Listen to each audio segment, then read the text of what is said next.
There's one. All right. There he goes running. I'm on. That's it. What's going on, y'all? It's Corey with Current Angling. Today I'm going to be out on the river fishing with nothing but shrimp lures.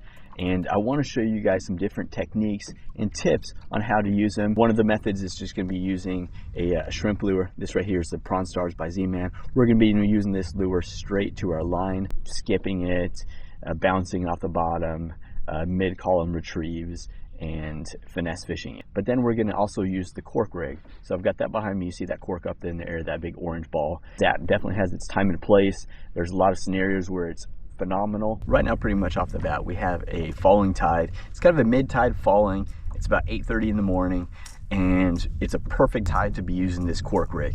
So I'm just going to go ahead and start on that.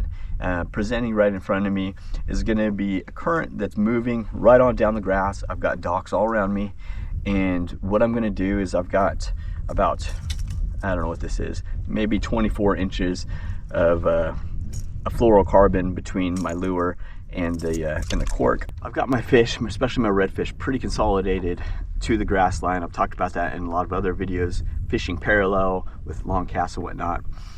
Having a cork rig drift right on the edge of the grass is essentially the same thing as casting parallel and fishing. You're right in the strike zone for a long time, and with the cork, you're able to float your lure, that shrimp lure in this case, right above the bottom. So this is going to be root beer with chartreuse tail, kind of a high visibility lure. That cork is going to draw the fish in a little bit. It can be too aggressive, especially on a calmer day or if the water's really clear, and it's also at low tide. But right now there's a little bit of chop on the water. The water's dirty. I like to cast it, let it sit for a second. What we're gonna do is we're gonna pop the wrist. That's gonna make the lure jump up in the water column, and then it's gonna settle back down. Right now, a little snag there. Dang it, snag. There's a fish, just took it off the oyster. That's a big one. Gotta get out of here. I gotta pull really hard right now to get it out of there. It looks like I am able to, but it was stuck on the oyster there. This is gonna be a really nice redfish. I'm pulling hard. I've only got 10-pound line, I think, on this rod, but the same spot I just got that other smaller one. This fish is just moving right now. It's a good fish. All right, I'm gonna go ahead and net this with my left hand if I can. I was worried about it going into the dock, especially because it's not easy for me to anchor. All right, good fish. I'm gonna go ahead and let it go. There it goes. Very nice. I'm not trying to progress the shrimp lure at all towards me by reeling. I only want to progress it towards me by pulling my rod tip up. Just reeling down that slack. It really allows you, especially on a sensitive rod like this toadfish, allows you to feel the bottom. Feel every little oyster, and then when you get a hit, you can feel that. Feel it really well. I've got an Amazon store, and I've also got a discount to Toadfish. I'm using Toadfish rods. The discount is going to be current 15. You can also have it in my description, or you can put in the code right there. But these rods right here, I think one's 7'4" inches, the other one's 7'2" inches. They're both extra fast action. It means that the parabolic action is a little more towards the tip. It's not bending back here, so it has a lot more backbone, and you're able to set the hook a little easier, and you're also able to feel everything that's going on. It's a little more sensitive.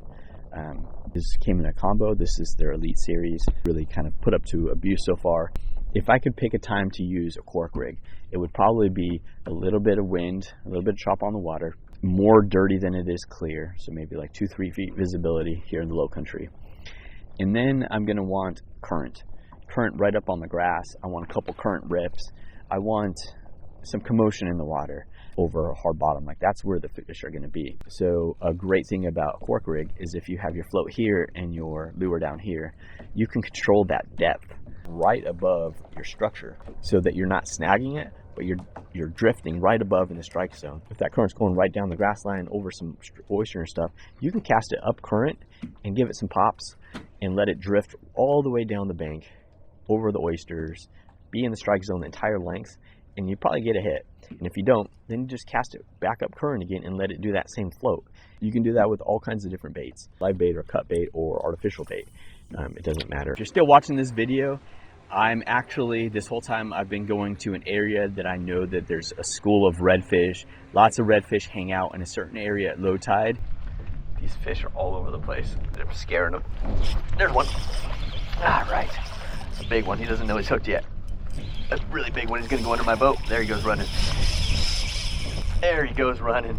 Yeah, inches of water. Good fish. Great fish. Oh yeah. This is what the lighter of the two toadfish rods. This one's a medium light, fast action. I'm gonna go ahead and net this fish. Oh, what a great fish this is. Told you I had a redfish spot, y'all. Don't try and pot lick it.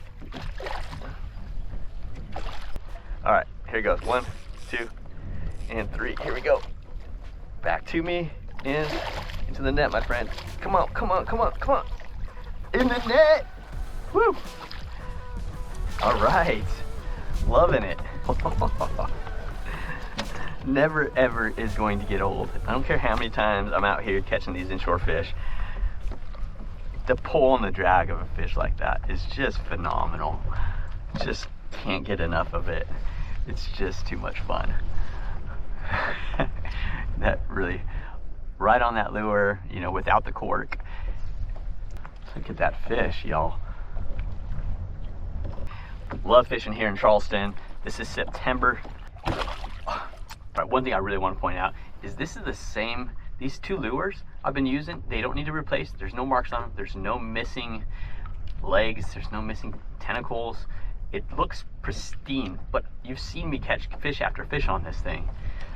But you can catch hundreds of fish on these things, and they're not pulling off the hook, not pulling down. I call that pulling the pants down when you have a jig and it keeps pulling the soft plastic down. No problem like that with these because of the way that it's molded into it. Freaking awesome. Oh, there's a fish. That's a good one. Oh man.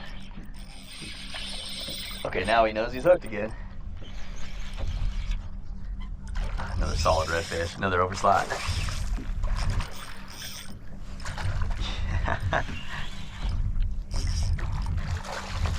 Sometimes you just have days that are freaking phenomenal. This is one of them.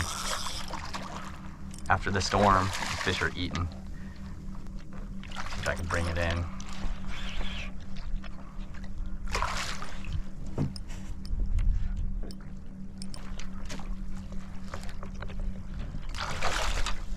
There's another one.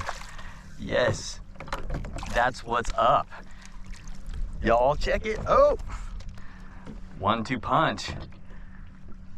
Oh, man, thank you, my friend. This one looks like it's about 22 inches. So it would be in the slot, but I'm not keeping them. I'll catch these another day. Y'all catch them another day. Life is too good. But same lure, awesome fish. All right, I'm gonna let this one go right away and we're gonna go catch some more. It looks like, I don't know what the count is, but I think the straight lure is actually starting to catch up and maybe surpass. And I'm going really slow, trying to make far casts because my pedals are hitting the bottom. If you were in a boat, you couldn't even get in here.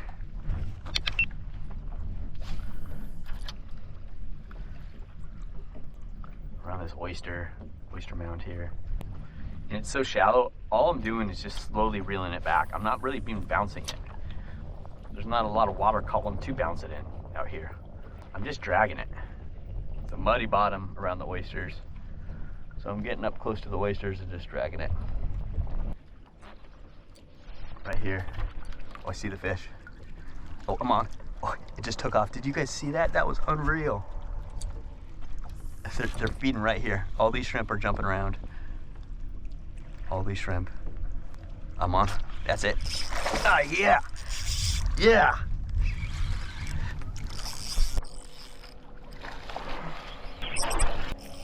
This is too much fun. That thing was right off the side of my kayak. I'm just gonna really quickly overpower it and bring it in so I can keep on catching.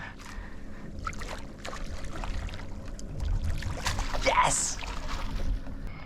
Y'all, if they see this lure, they are chewing it down. Boom. Hope y'all enjoyed watching. Hope you guys got something out of this. Please like and subscribe, and check out my other videos like this one right here, where I talk about some different spots and how to break them down. I'll see you out there.